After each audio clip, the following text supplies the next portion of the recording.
Hello students, आज हम पढ़ेंगे आदर्श और अनादर्श विलयन। इससे पहले आप राउल्ट का नियम पढ़ चुके हैं और 11वीं क्लास में आपने आदर्श गैसों के बारे में भी अध्ययन किया है।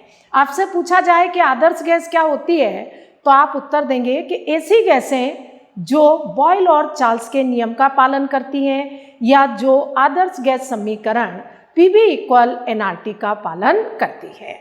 और यहाँ पर आपसे अगर क्वेश्चन पूछा जाए कि आदर्श विलयन क्या होते हैं तो आप एक सेंटेंस में आंसर देंगे कि ऐसे विलयन जो राउल्ट के नियम का पालन करते हैं। पर इसे हमें पूरी तरह से समझने के लिए किन परिस्थितियों में राउल्ट के नियम का पालन करते हैं और इसमें क्या क्या परिवर्तन हो सकते हैं, कौन सी स्थितियां होती हैं, इन सब के लिए हम पहले पढ़ेंगे कि विलयन किस प्रकार बनता है। हम दो प्योर लिक्विड शुद्ध द्रव लेते हैं। द्रव A, ये प्योर लिक्विड A है और इसमें केवल A के मॉलिक्यूल हैं। किसके मॉलिक्यूल्स हैं? A के। दूसरा द्रव है द्रव B, जिसमें केवल B के मॉलिक्यूल हैं। इसमें केवल किसके? B के मॉलिक्यूल हैं। तो ये लिक्विड B और ये लिक्विड A, दोनों द्रव को हम मिला देते हैं तो ये AB का विलयन बन जाता है, जिसमें A के भी मॉलिक्यूल हैं, B के भी मॉलिक्यूल्स हैं, A के, B के। तो ये एक समांगी मिश्रण तैयार हो जाता है। किसका? A और B का। इसके बाद अब हम कुछ बिंदु देखते हैं। यहाँ पर A द्रव में जो इंटरैक्शन है या अट्रैक्शन फोर्स है, आकर्षण बल है, इसे हम अन्योन क्रिया भी कहते हैं। अन्योन क्रिया। तो A द्रव में जो फोर्स ऑफ अट्रैक्शन है, अंतः आकर्षण बल है, वो A और A के बीच में है। अंतः आणविक आकर्षण बल किसके बीच में है?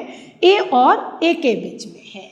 B में B और B के बीच में है। जब दोनों को मिला दिया तो क्या बन गया? विलयन बन गया। और यहाँ पर जो आकर्षण बल है वो A और B के बीच में है। तो यहाँ अन्योन क्रिया A और A के बीच में है, यहाँ B और B के बीच में, और यहाँ पर विलयन में A और B के बीच में है। तो ये विलयन है। इसके बाद A का आयतन कितना है? मान लें कि V1 है और B का आयतन V2 है। जब इन दोनों को मिलाते हैं तो आयतन, जो टोटल आयतन है V टोटल या V फाइनल, ये V1 प्लस V2 होता है, या फिर टोटल आयतन V1 प्लस V2 के बराबर नहीं होता है। तो ये दोनों स्थितियां हम देखेंगे। इसका मतलब है कि हमें यहाँ देखना है कि डेल्टा V में क्या परिवर्तन होता है, डेल्टा V का मान कितना आता है। दूसरी हम स्थिति देखेंगे। ये जो आयतन परिवर्तन है ये भी किस पर निर्भर करता है? अणुओं के अंतः आकर्षण बल पर निर्भर करता है। दूसरी स्थिति हम यहाँ देखेंगे कि जब A और B को मिलाते हैं तो यहाँ हमें A और A को A बॉन्ड को तोड़ने में या अंतः आकर्षण बल को तोड़ने में हीट देना पड़ती है। ऊष्मा हमें क्या करना पड़ती है? देना पड़ती है। तो यहाँ हीट क्या होती है? एब्जॉर्ब होती है, अवशोषित होती है। यहाँ इसको तोड़ने में हमें ऊष्मा देना पड़ेगी। इसी तरह से B और B के आकर्षण बल को तोड़ने के लिए भी हमें हीट क्या करना पड़ेगी, देना पड़ेगी, हीट एब्जॉर्ब होगी।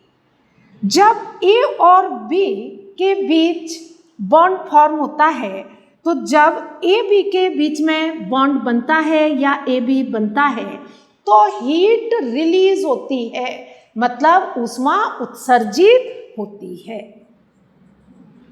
हीट क्या होती है, हीट रिलीज होती है।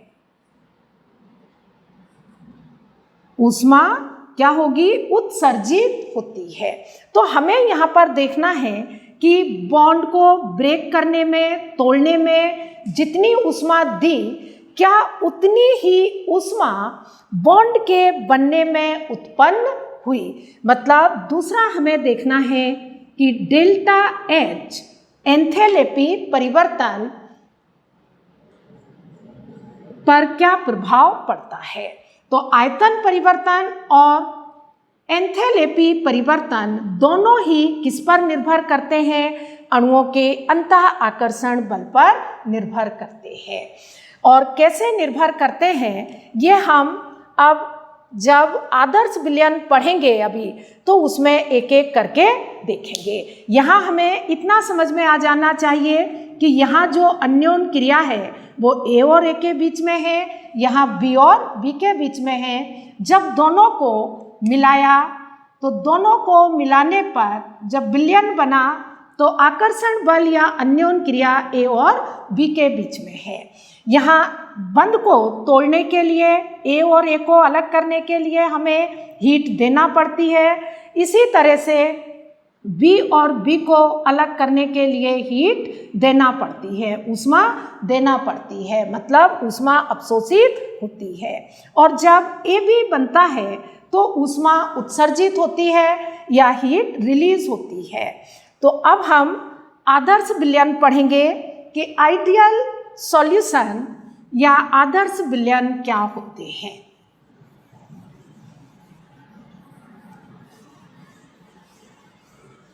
तो सबसे पहले हम लेंगे कि आदर्श विलयन क्या है।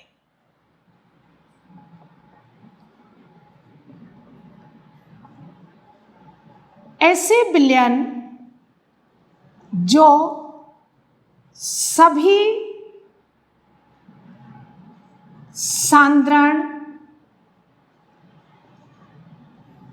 व ताप पर राउल्ट के नियम का पालन करते हैं।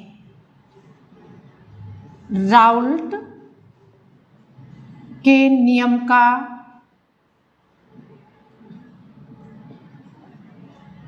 पालन करते हैं। ऐसे विलयन जो सभी सांद्रण व ताप पर राउल्ट के नियम का पालन करते हैं।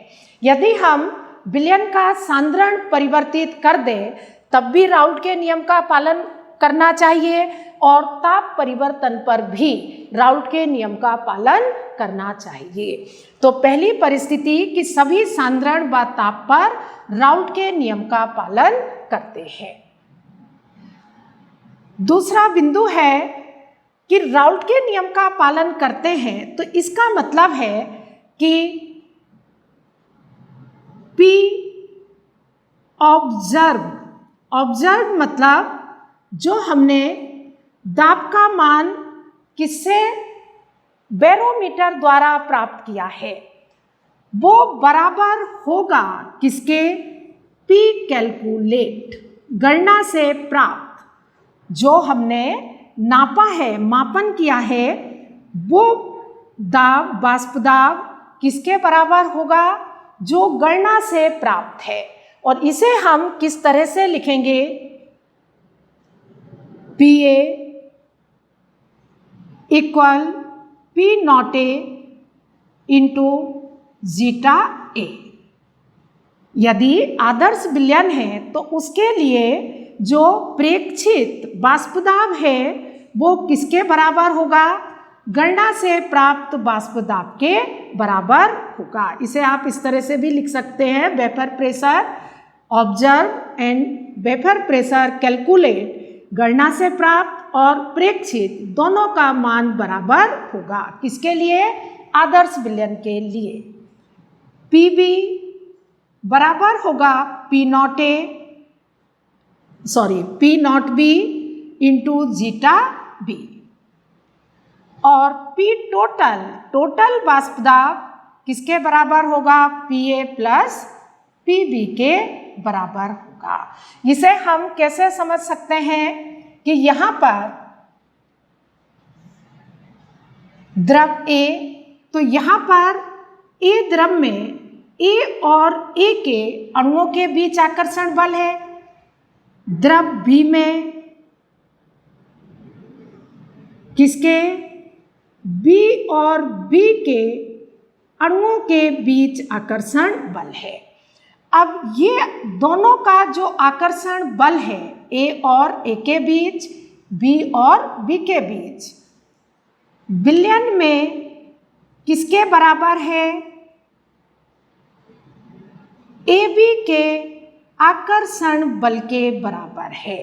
यहाँ पर जितना आकर्षण बल किसमें है? A और A में है, B और B में है, उतना ही आकर्षण बल A और B के बीच में है। कहने का मतलब ये हुआ कि जितनी वेपर्स A की बन रही है सतह से, उतनी ही B की बन रही है और उतनी ही A B की बन रही है। तो यहाँ पर वाष्प दाब में कोई परिवर्तन नहीं होगा। तीसरा बिंदु है यहाँ पर दूसरा बिंदु, वाष्प दाब, वेपर प्रेशर ऑब्जर्व किसके बराबर होता है? वेपर प्रेशर कैलकुलेट, गणना से प्राप्त। तीसरा है कि आयतन परिवर्तन नहीं होता। आदर्श विलयन के बनने में आयतन परिवर्तन नहीं होता। मतलब डेल्टा वी मिक्सिंग मतलब विलयन के बनने की जो प्रक्रिया है, जो विलयन बना है, उसमें आयतन परिवर्तन नहीं होता। कितना है? 0। डेल्टा वी मिक्सिंग 0 किसके लिए? आदर्श विलयन के लिए। अब डेल्टा वी मिक्सिंग 0 क्यों है? तो यहाँ पर जितना आकर्षण बल, ये भी आकर्षण बल पर ही निर्भर है। जितना आकर्षण बल किसका है? A और A का है, उतना ही B और B का है, और उतना ही A और B का है। यदि आकर्षण बल A और B के अणुओं का क्या होता? ज्यादा होता। इस तरह से होता AB के अणुओं का आकर्षण बल, तो अणु पास आ जाते, और जब पास आ जाते तो आयतन कम हो जाता। आयतन क्या हो जाता? विलयन का आयतन कम हो जाता। और यदि आकर्षण बल कम होता तो अणु क्या होते? दूर हो जाते, और जब अणु दूर हो जाते तो आयतन बढ़ जाता।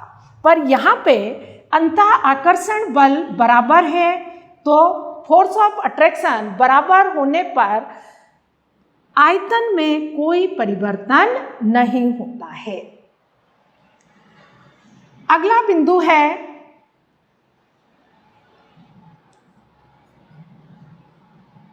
एंथैल्पी परिवर्तन।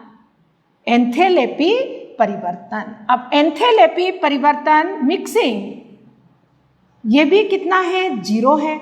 इसका मतलब हुआ कि यहाँ पर आदर्श विलयन के बनने पर ना तो ऊष्मा का अपशोषण हो रहा है, ना ऊष्मा का उत्सर्जन हो रहा है। ये भी हम यहाँ पे इसी तरह से समझेंगे। A को तोड़ने में, इसको तोड़ने में हमने मान लो 10 जूल कितनी हीट दी? 10 जूल ऊर्जा इसको दी। हीट कितनी दी? 10 जूल।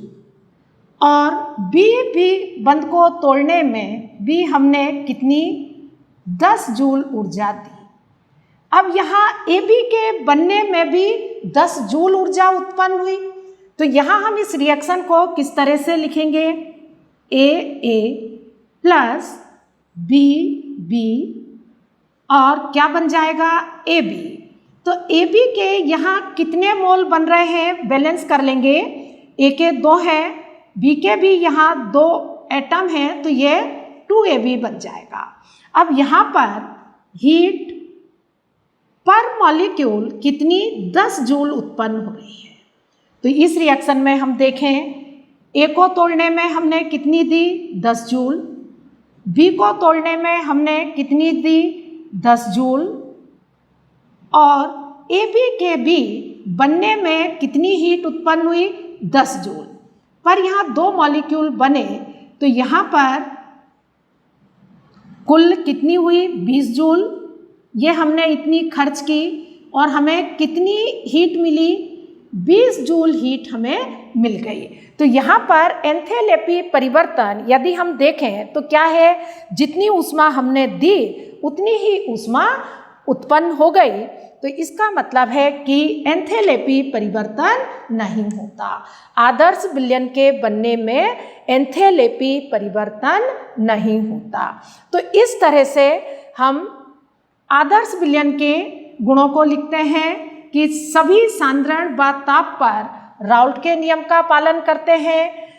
इसमें वी पी ऑब्जर्व मतलब वेपर प्रेशर बाष्प दाब जो हमने बैरोमीटर से नापा है वो किसके बराबर है, जो हमने गणना से प्राप्त किया है। आयतन परिवर्तन नहीं होता और एंथैल्पी परिवर्तन नहीं होता। और ये सब किस पर निर्भर करते हैं, फोर्स ऑफ अट्रैक्शन पर, आकर्षण बल पर। तो यहाँ हम लिखेंगे 5वां पॉइंट कि ए आकर्षण बल व बी आकर्षण बल या अन्योन क्रिया आकर्षण बल किसके बराबर है, ए बी के आकर्षण बल के बराबर होता है। आकर्षण बल के बराबर है। तो ये 5 बिंदु है किसके लिए, आदर्श विलयन के लिए। अब हम इसके बाद आदर्श विलयन के कुछ उदाहरण लिखेंगे। जब 2 द्रव के बीच आकर्षण बल समान हो या हम कहें कि उनकी जो अन्योन क्रियाएं हैं वो समान हो, उनके नेचर समान हो, तो आदर्श विलयन तैयार होता है। पहला एग्जाम्पल हम देखते हैं, C2H5Cl chloroethane plus C2H5Br bromoethane. दोनों पोलर हैं, क्लोरोइथेन व ब्रोमोइथेन। इनके जो मॉलिक्यूलर मास है एग्जैक्ट तो बराबर नहीं है पर लगभग बराबर है। तो दोनों की प्रकृति एक जैसी होने के कारण आदर्श विलयन बनता है। पर यदि आपने यहाँ आयोडीन ले लिया C2H5Cl प्लस C2H5I तो वो आदर्श विलयन नहीं होगा, क्योंकि आयोडीन का जो आकार है वो काफ़ी बड़ा होता है और आकार बड़ा होने पर वैन डर वाल अट्रैक्शन फोर्स बढ़ जाते हैं। दूसरा एग्जाम्पल है CH3OH C2H5OH। CH3OH methyl alcohol और इथाइल अल्कोहल, इनके भी जो पोलर नेचर है वो समान है। दोनों में समान क्रियात्मक समूह उपस्थित है और दोनों के जो अणुओं के आकार हैं वो भी लगभग समान है। यदि यहाँ CH3 है और यहाँ C2H5, आपने यहाँ C3H7 ले लिया तो फिर आकार में ज़्यादा अंतर हो जाता है। तीसरा C6H6 बेंजीन प्लस C6H5CH3 टॉलुएन। दोनों नॉन पोलर हैं और दोनों की प्रकृति समान होने के कारण आदर्श विलयन बनता है। Normal hexane C6H14 plus normal heptane C7H16। तो ये किसके उदाहरण हैं? आदर्श विलयन के उदाहरण हैं। आपकी बुक्स में और बहुत सारे उदाहरण हो सकते हैं जिन्हें आपको देखना है कि उनके नेचर किस तरह से समान है। और अब हम आते हैं अनादर्श विलयन पर। किस पर? अनादर्श विलयन।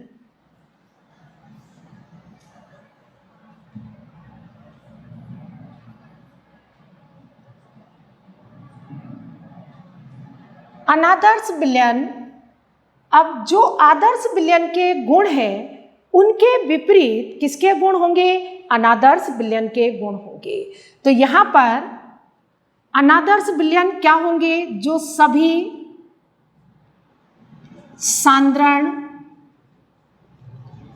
व ताप पर राउल्ट के नियम का पालन नहीं करते। राउल्ट के नियम का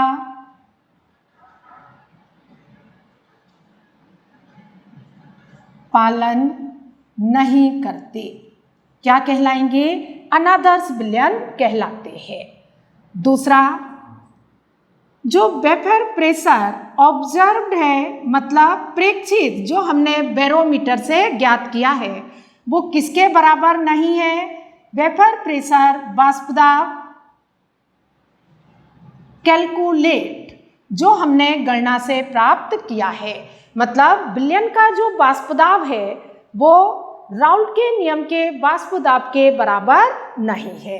तो यहाँ पर PA naught equal to P naught A, zeta A, PB naught equal to P naught B, zeta B, और P total naught equal PA plus PB।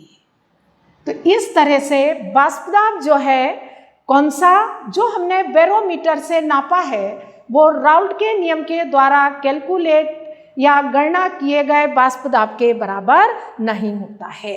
और क्यों नहीं होता है? क्योंकि उनके आकर्षण बल में अंतर आ जाता है।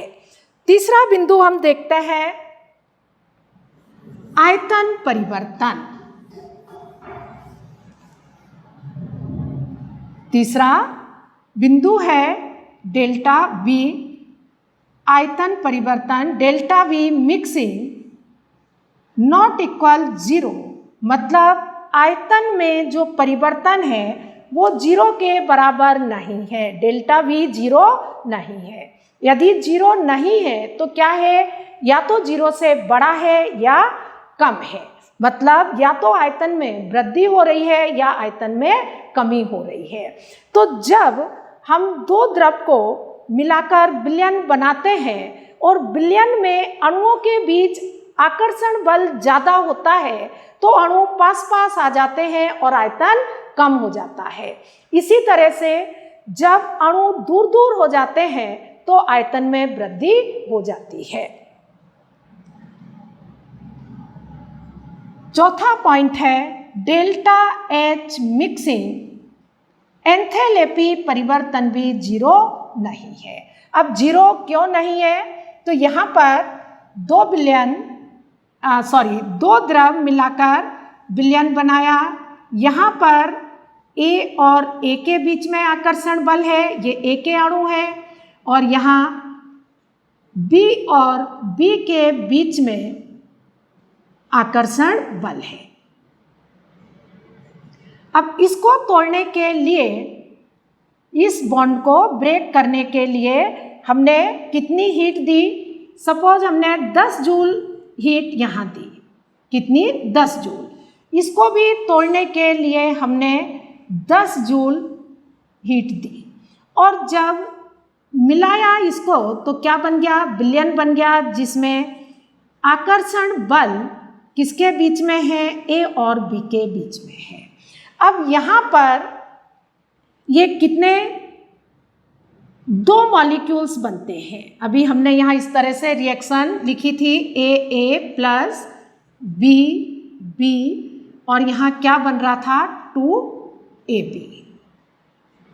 तो यहाँ पर एक मोल को एक मोल के बनने पर कितनी, एक मोल के बनने पर 6 जूल क्या हुआ, 6 जूल ऊर्जा उत्पन्न हुई।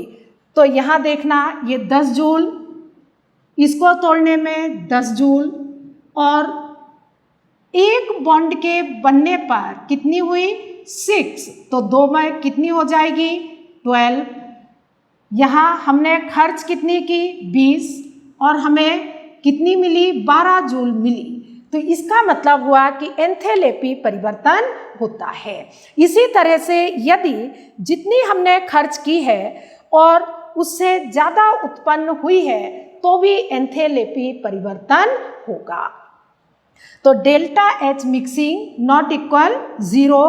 और इन सब का कारण क्या है कि AA और BB जो आकर्षण बल है वो किसके बराबर नहीं है, AB के आकर्षण बल के बराबर नहीं है। तो यहाँ अनादर्श विलयन में भी हमने 5 पॉइंट पढ़ लिए। अब अनादर्श विलयन के उदाहरण, अनादर्श विलयन में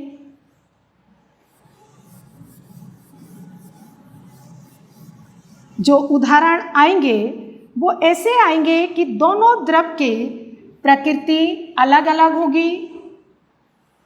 यहाँ पर हमने पहला example ethyl alcohol plus H2O।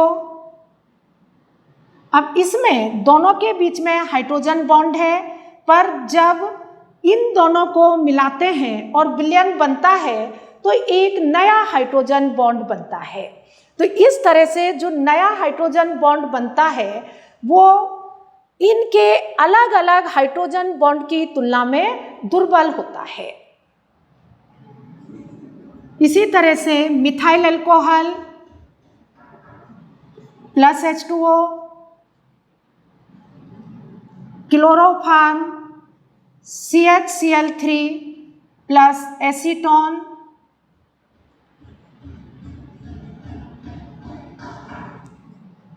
Strong acid और जल, ये भी अनादर्श विलयन बनाते हैं। HNO3 प्लस H2O, तो ये किसके उदाहरण हैं, अनादर्श विलयन के उदाहरण हैं। इस तरह के बहुत से उदाहरण आपकी बुक्स में और दिए होंगे। तो ये आज का जो टॉपिक था आदर्श और अनादर्श विलयन। अब जब अनादर्श विलयन है तो क्या होगा, या तो उनका वाष्प दाब राउल्ट के नियम के वाष्प दाब से अधिक होगा या फिर राउल्ट के नियम के वाष्प दाब से कम होगा। तो अनादर्श विलयन को भी 2 भागों में बांटा है जो हम नेक्स्ट लेक्चर में पढ़ेंगे। Thank you for watching the video.